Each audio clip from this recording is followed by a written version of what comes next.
Assalamualaikum warahmatullahi wabarakatuh. Bismillahirrahmanirrahim. Alhamdulillahi rabbil alamin. Wa bihi nasta'in wa ala umuri dunya waddin.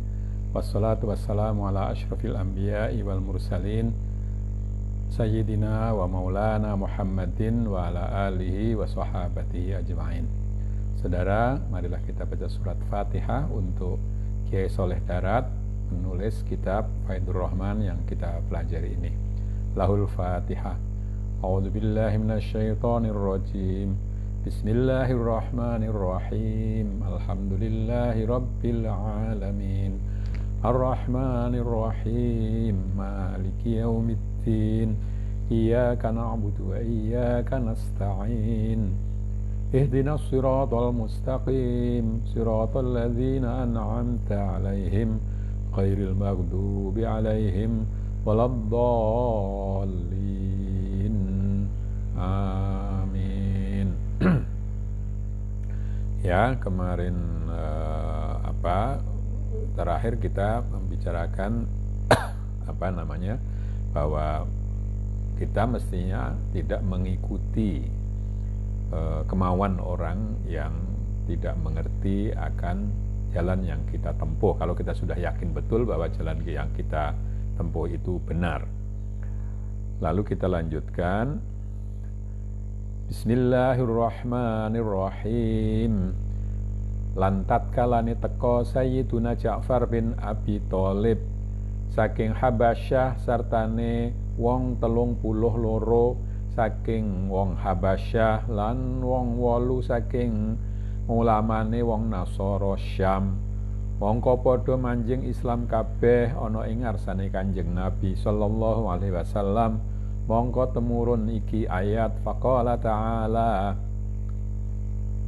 Ketika Ja'far bin Abi Thalib, kakak dari Ali bin Abi Thalib yang memimpin para sahabat Nabi yang berhijrah ke Ethiopia atau Habasyah, ketika dia pulang itu membawa serta 32 orang Habasyah Ethiopia dan 8 orang ulama Nasrani dari Syam.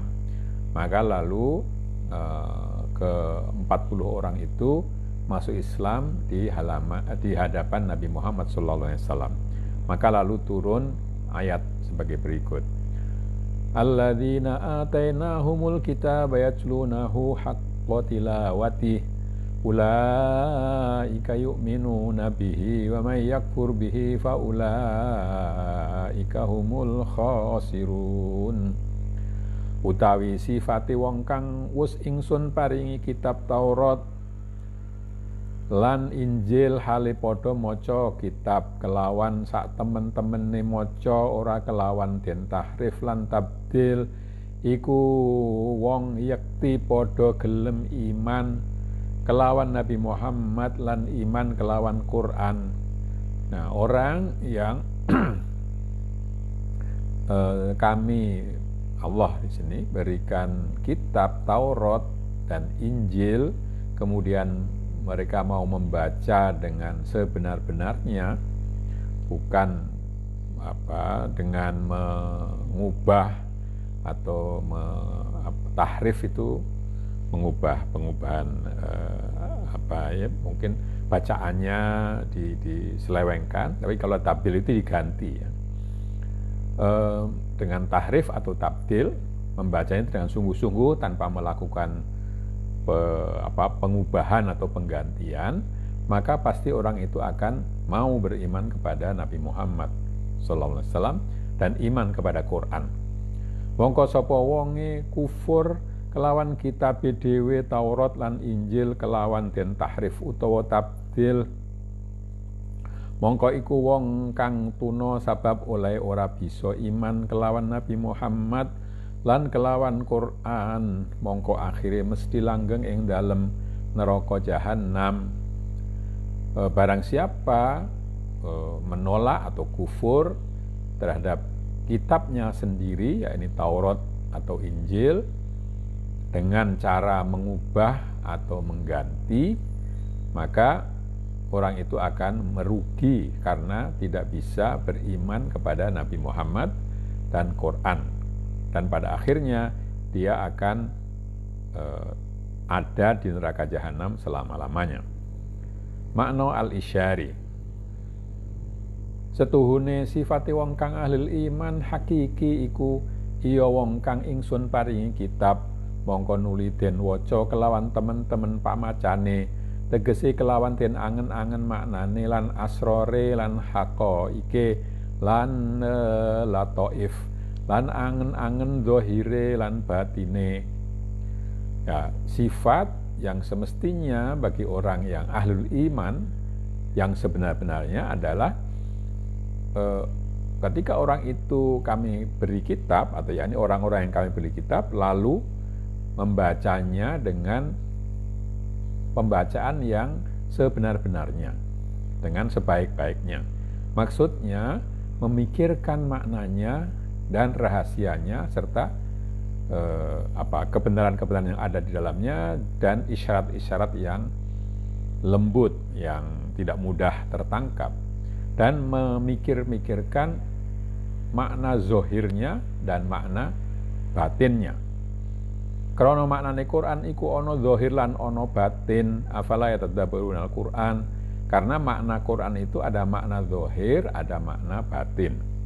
Ya, yang di sini disebut dengan makna isyari atau asror, ya. Mongko iku wong kang tinutur iku yakti iman hakiki, iman billah wal kutub wal kitab war rusul. Maka orang yang tersebut di atas, yang kitabnya itu dibaca betul, itu adalah orang yang beriman secara hakiki, sebenar-benarnya iman kepada Allah, kepada kitab Allah, dan kepada para utusannya. Ulaika kataba fi qulubihimul iman. Mereka itu telah dicatat di dalam hati mereka itu iman. Mongko sapa wonge ora weruh maknane Quran lan haqaiqul Quran lan nrimo makna zahirul lughah Arab bloko, mongko teman-teman tuna iku wong ora ngerti isyarahe qauluhu ta'ala Kul laukanal bahru midadal li kalimati rabbi, terusnya dan seterusnya. Al-ayah. Maka barang siapa yang tidak mengetahui maknanya Al-Quran dan hakikat Al-Quran serta hanya menerima makna lahiriahnya saja dari bahasa Arab, maka dia rugi, karena orang itu tidak mengerti isyarat dari firman Allah. Katakanlah seandainya lautan itu dipakai untuk tinta untuk guna menulis firman Allah, maka tentu tidak cukup, ya. Bahkan di ayat lain dikatakan walau anna fil ardi min syajaratin aklamun wal bahru yamudduhu min ba'dihi sab'atu abhurin ma nafidat kalimatullah. Ya, kalaupun semua pohon-pohon dipakai untuk pena, lalu tintanya adalah lautan, satu lautan ditambah lagi 7 lautan, jadi 8 lautan dipakai untuk menulis firman Allah, itu tidak akan cukup. Artinya meskipun dalam bentuk Quran firman Allah itu sedikit, ya, karena Quran itu ya tidak banyak, ya, dihafalkan juga banyak orang yang bisa karena tidak banyak, tetapi maknanya itu tidak akan habis-habis, ya, sampai seandainya ditulis dengan tinta sebanyak 8 lautan itu tidak akan habis juga, ya. Ini juga memberikan pengertian kepada kita bahwa Quran itu tidak cukup hanya dibaca untuk ibadah, tapi juga dimengerti maknanya, bukan hanya makna zahirnya, tapi juga makna batinnya, dipelajari terus-menerus sehingga kita mengerti dan memahami isyarat-isyaratnya, makna batiniahnya, dan bisa dipakai untuk meningkatkan kehidupan baik kehidupan yang berkaitan dengan urusan dunia maupun peningkatan kerohanian kita. Mongko nuli ngendika Allah arah nuturi kaum Bani Israil ing dalam zahire, ing dalam asrore iya nuturi umat Muhammad kelawan talwih, ora kelawan tasrih. Faqala ta'ala, lalu Allah berfirman setelah itu secara zahirnya itu kepada Bani Israel, tetapi secara batinnya, rahasianya itu kepada umat Muhammad dengan cara talwih ya. Talwih itu isyarat saja ya. Tidak secara langsung talwih. Tidak dengan tasrih. Kalau tasrih itu jelas gitu kan ya. Tasrih. Yang tasrihnya itu kepada orang Yahudi, tetapi batinnya atau isyaratnya itu kepada orang mukmin ya, umat Muhammad semua. Ya Bani Israil adhkuru ni'mati allati an'amtu alaikum wa anni faddaltukum 'alal 'alamin wattaqu yawman la tajzi nafsun 'an nafsin syai'a ولا يقبل منها شفاعة ولا يؤخذ منها عدل ولا هم ينصرون. Hei kaum Bani Israil, padha eling-elinga sira kabeh ing nikmat ingsun ingkang wus paring ingsun ing nikmat ing atase sira kabeh, elinga kelawan syukur ing nikmat. Wahai Bani Israil, ingat-ingatlah kalian semua terhadap nikmat yang telah aku berikan kepada kalian semua. Ingat-ingatlah, dengan ingat itu dengan cara bersyukur atas nikmat itu. Tadi kan zahirnya kepada Bani Israil, tapi batinnya, asrornya juga kepada umat Muhammad. Utawi syukur nikmat iku arep nglakoni taat, ngedoi maksiat lan setuhune ingsun wis ngacekaken ingsun ing sira kabeh ngungkuli ing atase wong sak ngalam kabeh ngalame iku zaman. Ya, syukur nikmat itu artinya melaksanakan ketaatan, kepatuhan dan menjauhi kedurhakaan. Dan sesungguhnya aku telah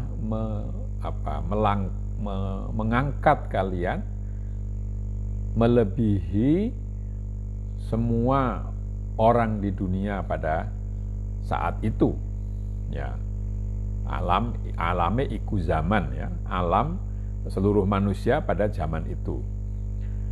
Lan padha wedya sira kabeh ing dina kiamat kang ora bisa nyugihaken lan ora bisa nulungi nafsu mukminah saking nafsu kafirah kelawan nulungi kedhik ta ora. Dan takutlah kalian akan hari kiamat ya, yang di hari itu tidak ada orang yang bisa nyugihaken, itu maksudnya tidak bisa menggantikan, mungkin begitu ya, tidak bisa menolong, tidak bisa menggantikan, menolong satu jiwa yang mukmin kepada jiwa yang kafir ya, kepada orang kafir sedikit pun tidak bisa.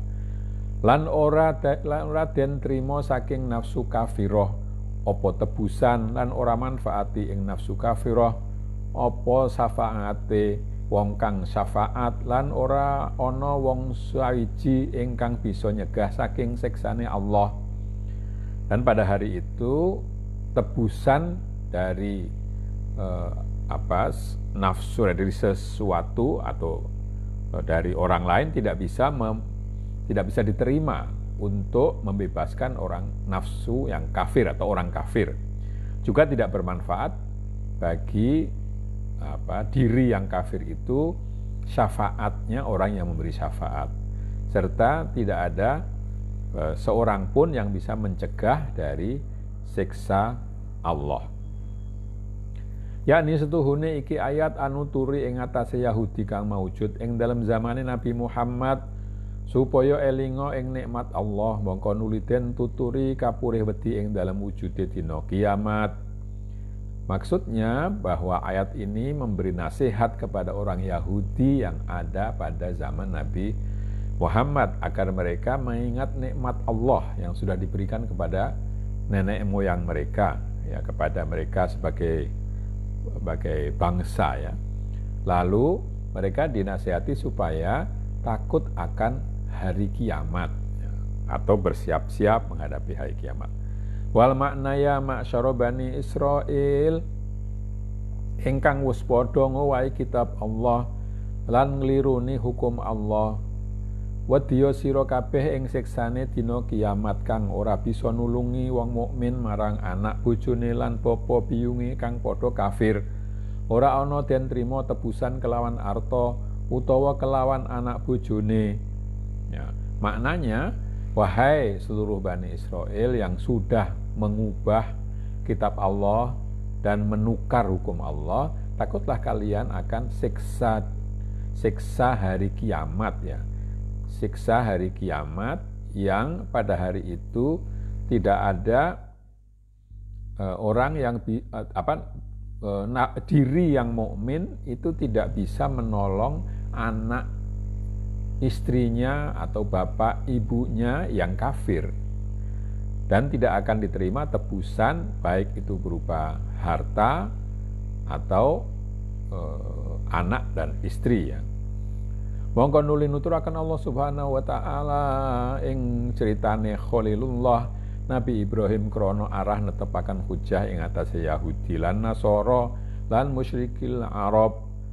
Faqala ta'ala, ya, setelah itu lalu Allah menyebutkan cerita kisah dari Nabi Ibrahim Khalilullah untuk menetapkan argumen, ya, atas orang Yahudi dan Nasrani serta orang musyrik Arab, artinya untuk mematahkan argumen mereka. Faqala ta'ala, maka Allah berfirman, wa idzibtala Ibrahim rabbuhu bikalimatin fa'atammahun qala inni ja'iluka lin-nasi imama qala min dzurriyyati qala la yanalu ahdiz zalimin. Tuturna sira ya Muhammad marang umatira kabeh lan marang ahlul kitab nalika nyoba ing Nabi Ibrahim sapa pangerane, den coba kelawan pira-pira perintah lan pira-pira cegah lan pira-pira taklif, mongko anyampurnaaken sapa Nabi Ibrahim ing cobane pangerane kelawan den lakoni kelawan sempurna. Berikan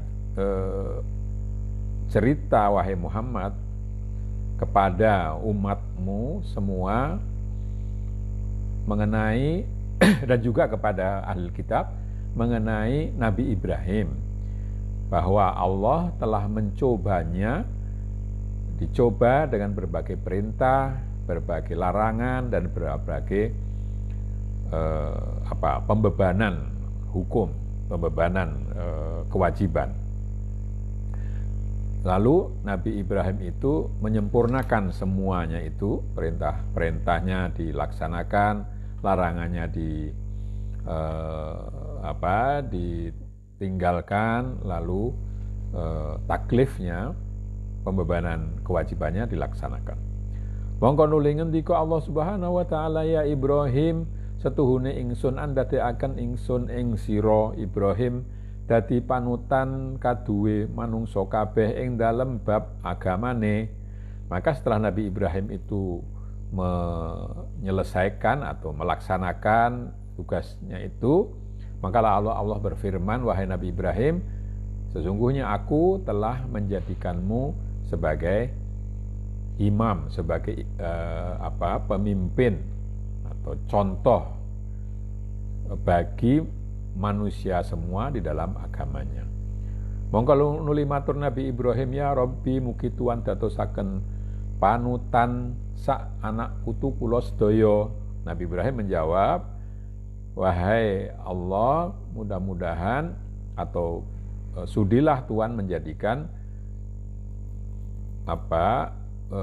anak keturunanku juga sebagai teladan atau pemimpin. Mongko ngendika Allah, ya Ibrahim, ora bisa makenani apa janji ningsun kelawan manut ing anak putunira ingkang padha zalimin, balik ingkang oleh imamah arep ora zalim tegese ora kafirin. Ya, maka lalu jawab Allah, wahai Nabi Ibrahim, janjiku itu tidak akan bisa mengenai atau tidak berlaku untuk semua anakmu yang zalim, yang tidak adil, ya, tidak menempatkan persoalan pada tempatnya yang semestinya. Tetapi yang bisa menjadi imam hanyalah orang-orang yang tidak zalim, maksudnya tidak kafir. Yakni setuhune Allah wus anuturaken ing setuhune Allah paring coba taklif takrif ing atase Nabi Ibrahim. Maksude iki pitutur arah taubih lan takbih marang ahlul kitab Taurat lan ahlul Injil lan musyrik Arab, krana sekabehane wong ahli agama kabeh iku padha nekodaken utamane Nabi Ibrahim, balik sekabehane ahli agama padha ngaku dadi anak putune Nabi Ibrahim, kaya ahlu Taurat lan ahlu Injil padha ngaku anak putune Nabi Ibrahim. Semono uga iya ngaku utamane Ibrahim musyrikil Arab lan ngaku anak putune Nabi Ibrahim. Maksud dari ayat tadi bahwa Allah telah memberikan cobaan, ya, yang berupa pembebanan dan tarif pemberian pengetahuan kepada Nabi Ibrahim. Maksudnya cerita atau nasihat ini adalah taubih itu ya mencela, menyalahkan, ya, dan takbih, ya, menjelekkan orang.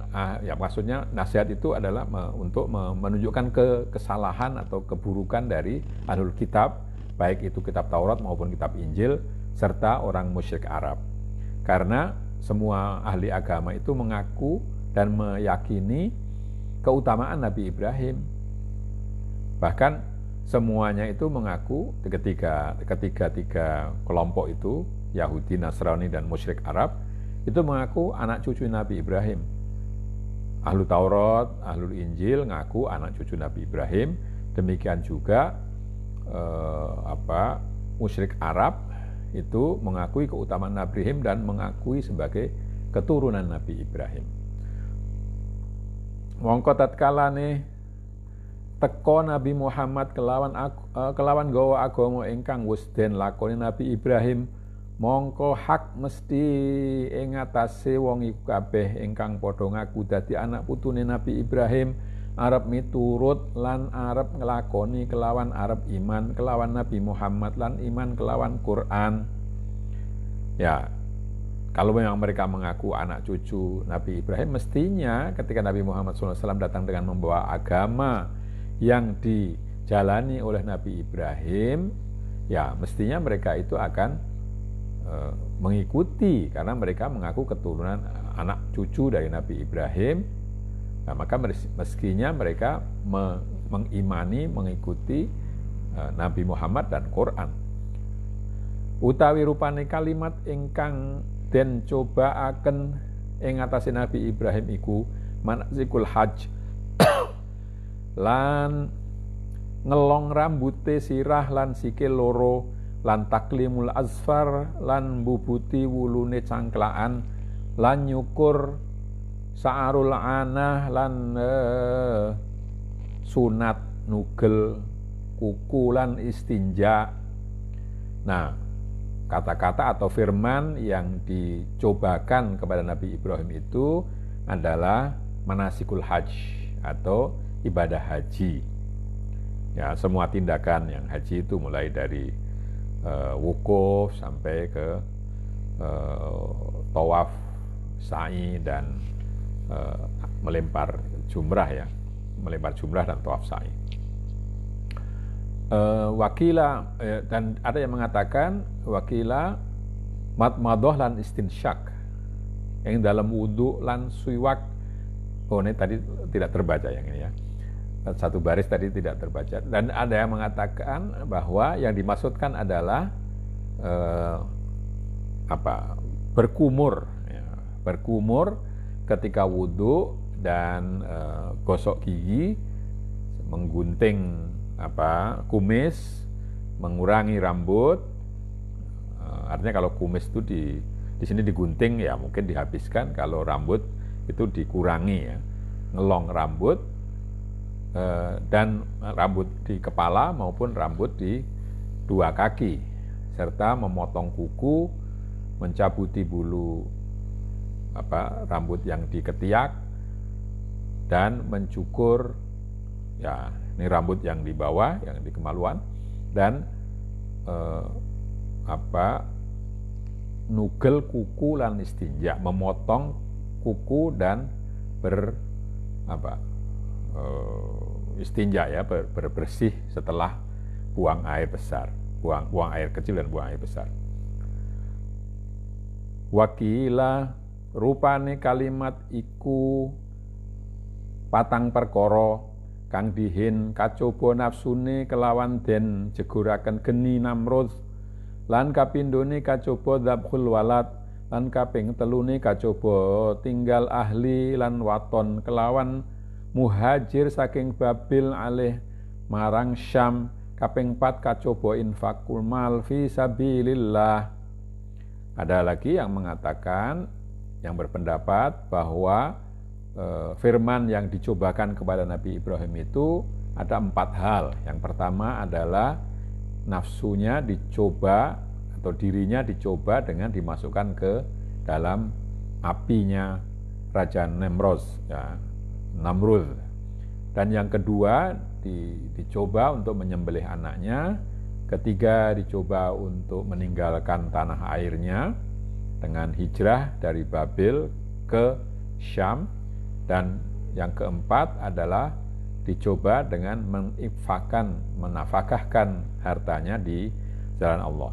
Mongko keri-keri setuhune Khalilullah Ibrahim iku saguh nglakoni kabeh kelawan sampurna, iku kabeh kalimat ingkang nggawa Nabi Muhammad lan ingkang kedhawuhan perintahaken iku Nabi Muhammad. Ya, Nabi Ibrahim menyanggupi itu dan menjalankan semua perintah itu dengan sempurna. Dan berita mengenai hal itu dibawa oleh Nabi Muhammad ya, kepada orang Yahudi, orang Nasrani, dan orang musyrik Arab. Mongko hak wajib ing atase wong kang wis padha ngaku dadi anak putune Nabi Ibrahim iku arep iman kelawan Nabi Muhammad lan kelawan Quran. Jadi mestinya ya kalau mereka mengaku anak cucu Nabi Ibrahim, mestinya mereka akan menerima hal itu ya. Ya, saya kira sampai di sini saja untuk kali ini. Kita akhiri dengan bacaan hamdalah alhamdulillahi rabbil alamin. Kurang lebihnya minta maaf. Wassalamualaikum warahmatullahi wabarakatuh.